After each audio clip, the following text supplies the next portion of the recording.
Assalamualaikum warahmatullahi wabarakatuh dan salam sejahtera semua. Tersebutlah kisah di serata negeri, kisah seorang tuan puteri. Parasnya cantik tidak terberi, di Gunung Ledang tempat sembunyi. Kawan-kawan nak tahu cerita Puteri Gunung Ledang? Ceritanya begini, dengarkan ya. Puteri Gunung Ledang tinggal di dalam sebuah hutan yang tebal di atas puncak Gunung Ledang. Puteri Gunung Ledang sangat terkenal kerana kecantikannya. Sesiapa saja yang melihatnya pasti berasa kagum dan tertawan hatinya. Kawan-kawan nak tahu, berita kecantikan Puteri Gunung Ledang telah tersebar hingga ke Istana Melaka. Kebetulan Permaisuri Melaka baru sahaja makan. Lalu, Baginda Sultan Mahmud Shah memaklumkan hasratnya ingin meminang Puteri Gunung Ledang kepada sekalian pembesarnya. Terkejut semua pembesar mendengar hasrat Sultan kerana bukanlah mudah untuk mencari Puteri Gunung Ledang. Tidak semua orang bertuah menemuinya. Namun, apakah daya, mereka tidak berani ingkar perintah Sultan. Ampun tuanku, titah tuanku, patik junjung. Sembah Bendahara Melaka. Sultan sangat gembira. Tiba hari yang ditetapkan, berangkatlah Tuan Mamat, Sang Setia dan beberapa orang hulu balang ke Gunung Ledang. Jauhnya bukan ke Palang. Perjalanannya pula bukan mudah untuk ditempuhi. Meredah belantara, menyeberangi sungai, mendaki bukit dan menuruni lurah. Namun, pahit getir itu mereka harunginya. Perjalanan yang penuh sukar itu diteruskan, mengharungi pelbagai halangan dan cuaca sejuk. Tiba-tiba, Tuan Mamat dan hulu balangnya menyedari sesuatu yang luar biasa. Mereka tidak lagi dikelilingi pokok besar, tetapi muncul pokok bunga yang berbagai warna dan rupa. Udaranya nyaman dan berbau harum. Keadaan semakin aneh apabila mereka terdengar suara merdu, nyanyian syair dan gurindam. Suara itu mendayu-dayu di sana sini. Shh, jangan diendahkan dan ditegur suara itu. Di dalam hutan banyak dugaannya, kata Tuan Mamat kepada hulu balangnya. Mereka meneruskan perjalanan.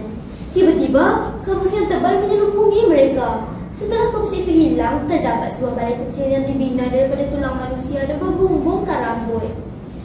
Mereka disapa oleh nenek kebayan yang berada di dalam balai itu. Apakah hajat Tuan hamba datang kemari? Tuan Mamat memaklumkan hasrat Sultan Melaka kepada nenek kebayan. Nenek kebayan tersenyum lalu berkata, Gunung Ledang ada 7 puncak dan Tuan Puteri bertahta di puncak yang ke-7. Selepas memberitahu Tuan Mamat, nenek kebayan mula berpantun. Cantik terserkam maligai puteri, nyiur gading keliling batu. Uluh perindu tegak berdiri, nama puteri serulah di situ. Tuan Mamat mengucapkan terima kasih kepada nenek kebayan dan terus beredar. Dari belakang masih kedengaran pantun nenek kebayan. Namun, apabila Tuan Mamat menoleh ke belakang, nenek kebayan telah tiada. Mereka mendaki 7 puncak gunung dan akhirnya sampai di hadapan pokok nyiur sebatang. Kemudian muncul seorang perempuan yang sangat cantik. Katalah Puteri Gunung Ledang, apakah hajat Tuan hamba ingin berjumpa dengan beta? Tuan Mamat menyatakan hasrat Sultan Melaka untuk meminang Puteri Gunung Ledang. Tuan Puteri hanya tersenyum kecil. Tuan Puteri sudi menerima pinangan Sultan sekiranya Baginda dapat memenuhi beberapa syarat. Setelah mendengar kesemua syarat Tuan Puteri, pemohon peminangan pun segera pulang ke Melaka. Setibanya di istana, Tuan Mamat segera mengangkat sembah. Ampun tuanku, Puteri mahukan 1 jambatan emas dari Melaka ke Gunung Ledang.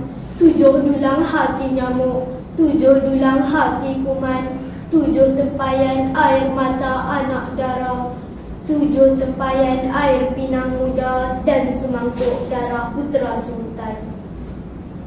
Baginda terus bertitah, perintahkan rakyat untuk menyediakan kesemua barang Tuan Puteri.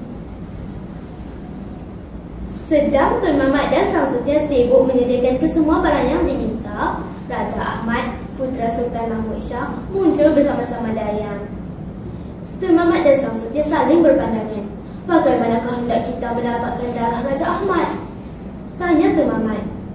Tun Mamat dan Sang Setia menghadap Sultan Mahmud Shah. Ampun tuanku, kesemua barang peminangan Puteri Gunung Ledang telah disediakan kecuali satu, darah anak anda tuanku, kata Tun Mamat. Sultan Mahmud Shah terkejut mendengar syarat itu, lantas mendapatkan Raja Ahmad. Tanpa disedari, air mata baginda mula bergenang. Beta tidak akan mengorbankan putera beta, titah Sultan Mahmud Shah. Tiba-tiba, Puteri Gunung Ledang muncul di hadapan pintu masuk Balai Ronseri. Sultan Mahmud Shah dan semua menteri terpegun melihat kecantikan Puteri Gunung Ledang.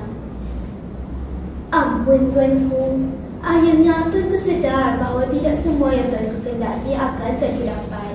Patut pasti, tuanku akan menjadi seorang raja yang adil dan bijaksana kepada rakyat selepas ini. Sembah Puteri Gunung Ledang lantas berlalu pergi.